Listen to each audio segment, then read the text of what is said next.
When the global microchip shortage hit, it wasn't just about missing gadgets or delayed phone launches.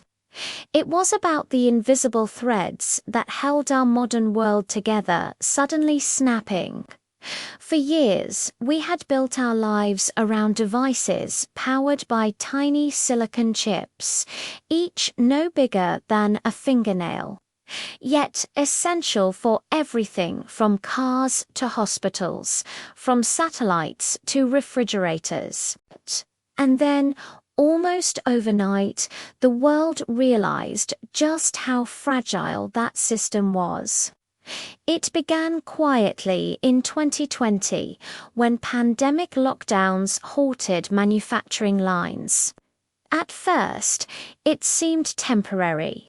But as demand for electronics surged, laptops for remote work, gaming consoles for entertainment, medical equipment for overwhelmed hospitals, factories simply couldn't keep up. By 2023, the problem had evolved into a full-scale crisis.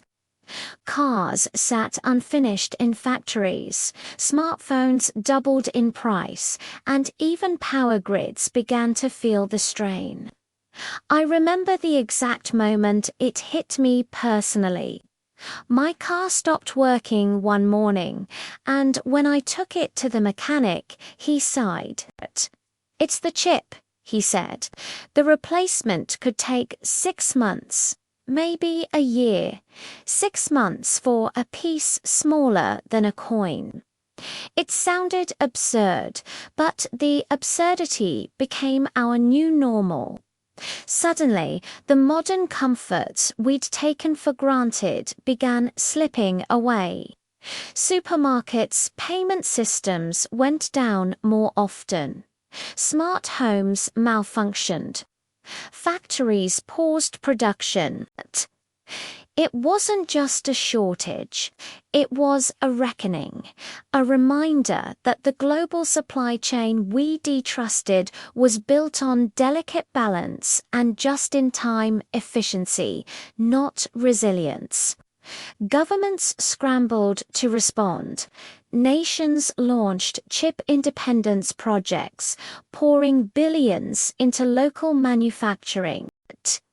But building a semiconductor plant wasn't like opening a bakery. It required precision engineering, rare materials, ultra-clean environments, and years of setup. For ordinary people like me, that meant adapting fast.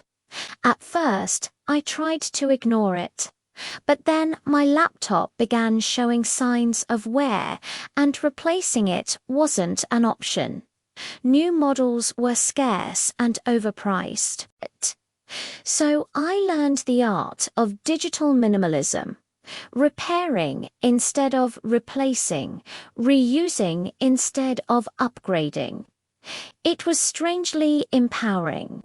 I scavenged old parts, watched repair tutorials, and joined online communities dedicated to surviving the tech drought. One of the biggest lessons I learned was how dependent we'd become on chips for even the simplest tasks. My coffee maker had a microcontroller. So did my washing machine. When they failed, they didn't just stop working, they froze entirely, waiting for a component that might never come. I realized how deeply technology had woven itself into every corner of my life, and how little control I actually had. But innovation thrives under pressure across the world. Creative minds began finding workarounds. Engineers redesigned devices to use fewer or older chips. Startups revived analog technologies. Some companies even reused chips from recycled electronics, creating what they called circular computing. It was a fascinating blend of necessity and ingenuity, the human spirit adapting to scarcity. I joined a local tech co-op formed during the shortage. We traded parts, shared tools, and helped each other repair old hardware. It felt almost revolutionary, a small rebellion against the idea that everything must be new, fast, and disposable. We began to value durability over design and cooperation over convenience. By 2024, governments had finally started seeing results from their domestic chip programs. But it was slow progress. The world had learned a hard truth. Dependence on a handful of factories in East Asia for something as vital as semiconductors was unsustainable. Every nation began investing in chip resilience, building not just capacity but diversity in production. The shortage changed the way industries thought. Automakers simplified their designs, reducing the number of chips per vehicle. Tech giants shifted toward modular hardware, allowing users to replace individual components instead of entire devices. Even ordinary consumers like me became more mindful. We started asking questions we'd never considered before. Where was this chip made? How secure is the supply chain? What happens if it stops again? Looking back, the shortage wasn't just a crisis. It was a transformation.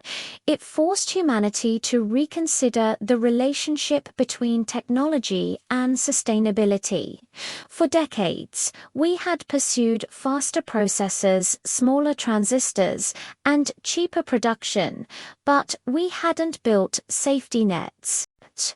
When that fragile network cracked, the world staggered, yet it didn't fall. Personally, I came out of it more self-reliant, more curious. I learned to appreciate technology not as something disposable, but as something to preserve. I discovered that innovation isn't always about progress. Sometimes it's about resilience. Now, as I look at the headlines in 2025, announcing new semiconductor hubs in Europe, the US, and Southeast Asia, I feel a cautious optimism. The chip shortage reminded us that even the smallest component can have global consequences. It reminded us that in the race toward the future, we must build not just faster, but smarter.